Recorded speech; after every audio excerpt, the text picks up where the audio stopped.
Каждые 15 минут в Шымкенте рождается ребенок. Добрые вести о высокой рождаемости сообщают в городском управлении здравоохранения. В прошлом году мамочки мегаполиса даже побили демографический рекорд. В городе родилось больше 33 тысяч детей.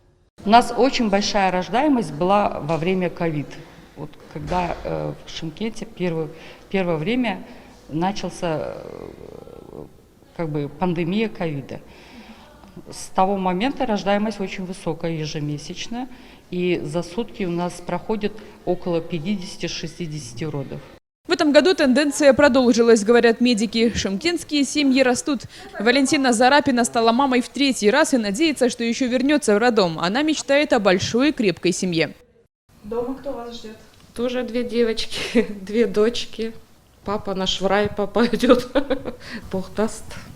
Пойдем за сыном.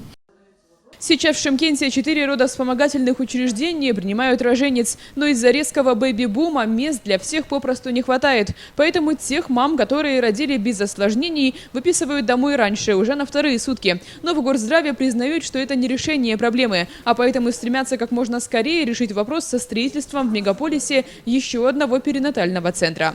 На данный момент у нас дефицит акушерских коек имеется. В планах строительства перинатального центра в будущем. И также запланированы родовспомогательные отделения, родильные отделения в составе многопрофильных больниц вновь строящихся объектов.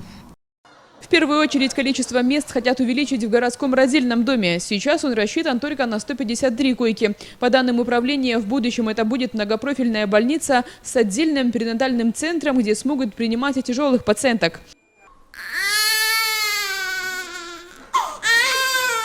Пока же врачам помогает оснащение и подготовка специалистов. Сейчас выхаживают даже совсем крошечных малышей. Но будущие мамочки Шымкента надеются, что городские чиновники все-таки смогут опередить демографический рост. Ведь чем-чем, а рождаемостью Шымкент всегда опережал остальные регионы страны.